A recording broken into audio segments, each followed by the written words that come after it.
And you're fiddling. I understand this. You might not appreciate it, but my great-grandfather spent 15 years in jail building this thing.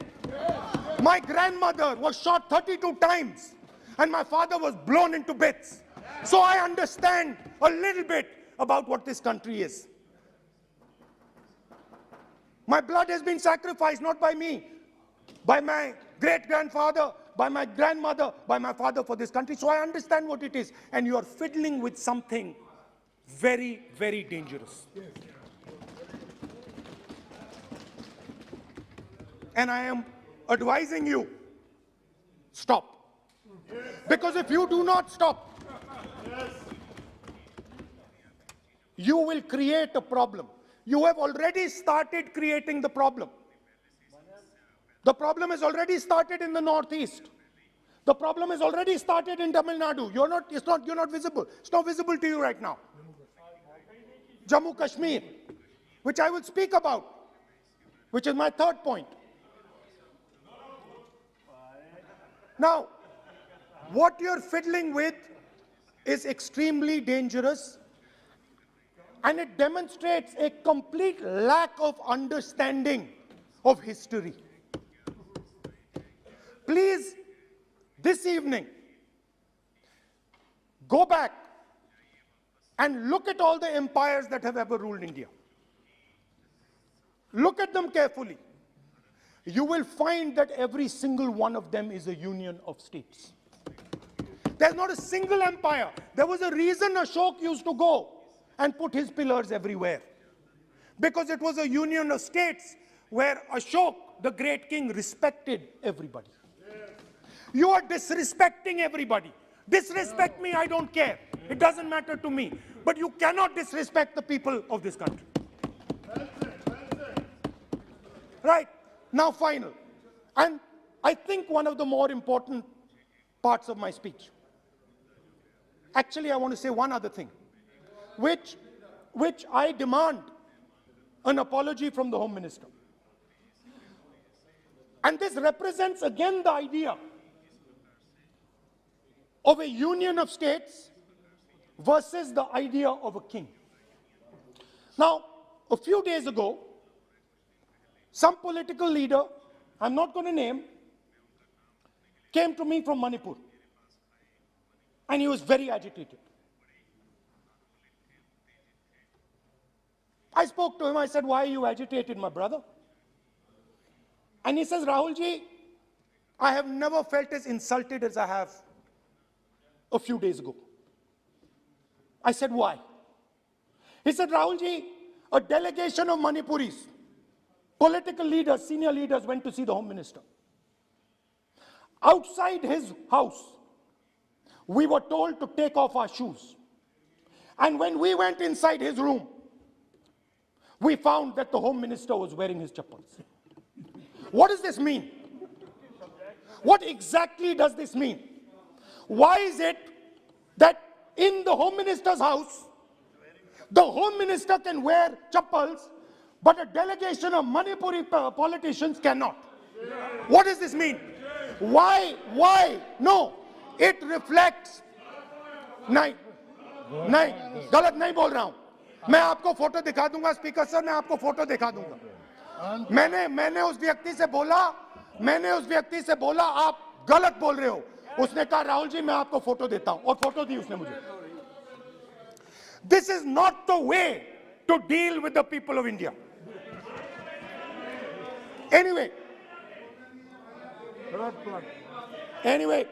now let me come to my final and I think most important point. Go ahead. We are sitting. संस्कृति ये होती है कि वो भी जूते उतारे और आप भी. संस्कृति ये नहीं होती कि वो जूते उतारे आप नहीं. ये पता नहीं कौन सी संस्कृति है आपकी. Anyway, let me finish. Very, very ridiculous argument against the Honorable Home Minister.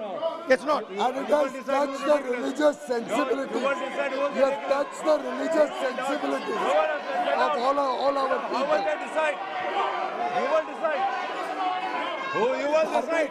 You will हमारी decide. धार्मिक परंपराओं पे ये ऐसी टिप्पणियां कर सकते हैं क्या? Mr. Goyal, sit इस down. सदन के Sit down, अंदर Mr. Goyal, sit down. Speaker sir, Speaker sir, ये भारत sir. के धर्म के ऊपर अटैक कर रहे हैं, Mr. sit down. भारत की धार्मिक परंपराओं पे अटैक कर रहे हैं, और ये हम सबकी धार्मिक परंपराओं के ऊपर आघात है। चेक कर लूंगा। हमारे घर में भी यही है Sit परिस्थिति। down. Speaker sir, आप it सबको खड़े हो जाते हो भाई? it ये क्या तरीका है? reflects a mentality. It reflects a sense that I am bigger than you. You are nobody, I am everybody. That is why I will wear my shoes and you will not. Anyway, going back to the main point. Now, and the final most important point. My understanding is that the RSS and the BJP is playing with the foundations of our country. And they are weakening the foundations of our country. They are weakening the links between our people. They are weakening the links between our languages. Now, they have further weakened the country. They have further weakened the country by ensuring that not a single Indian youngster can get a job. So today, unlike a decade ago, 15 years ago, India is weak. Ask yourselves,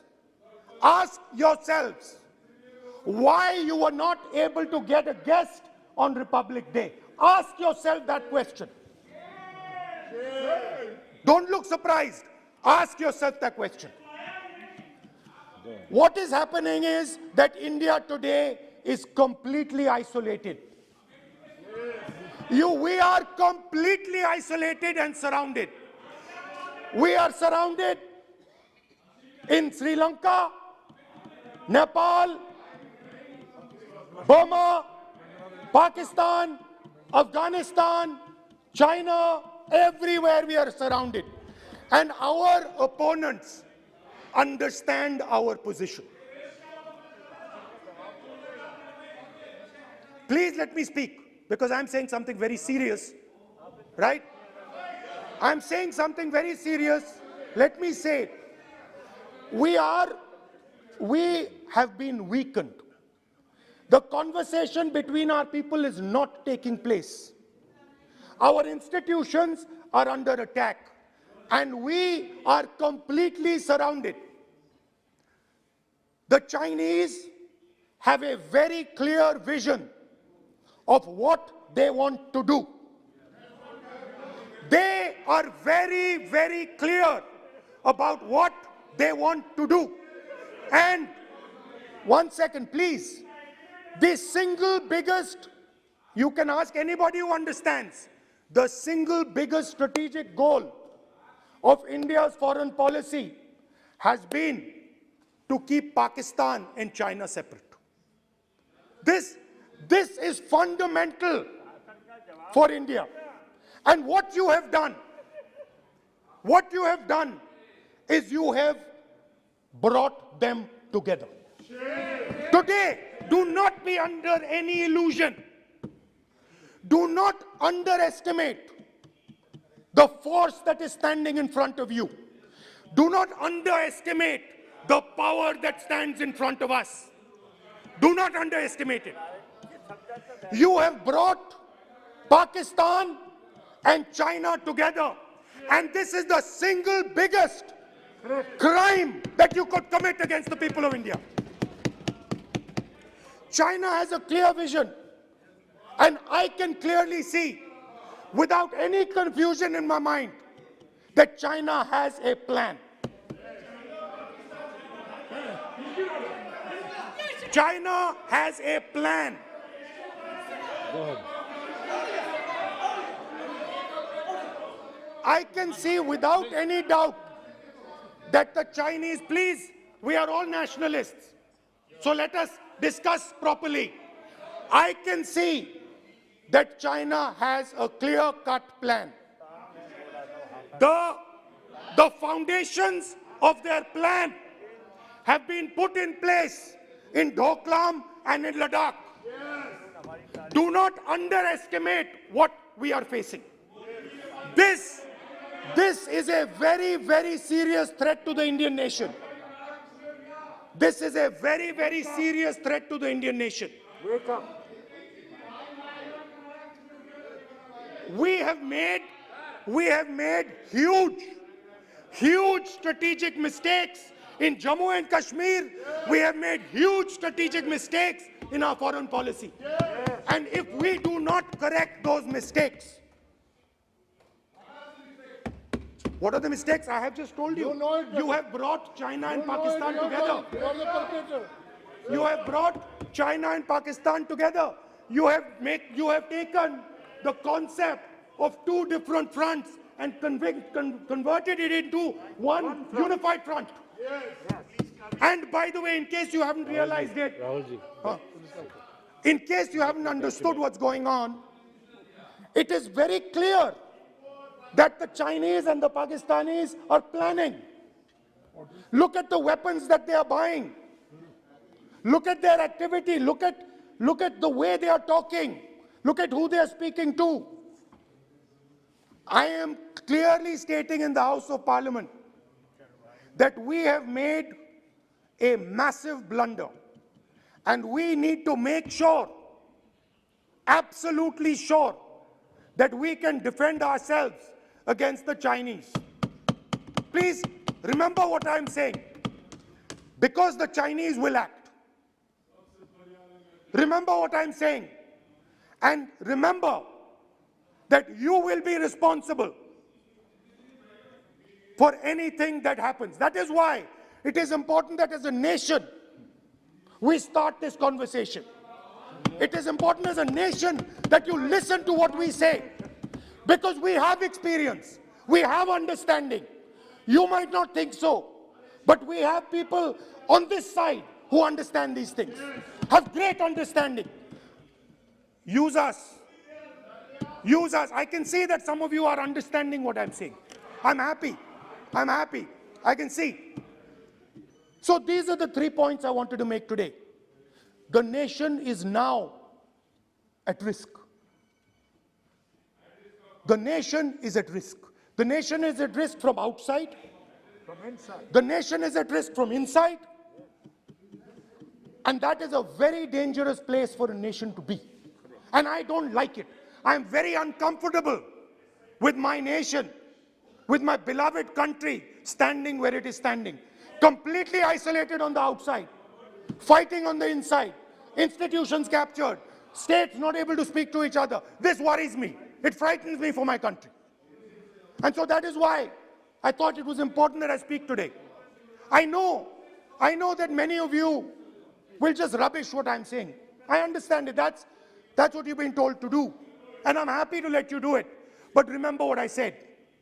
You are putting this nation, this wonderful nation and its people at huge risk.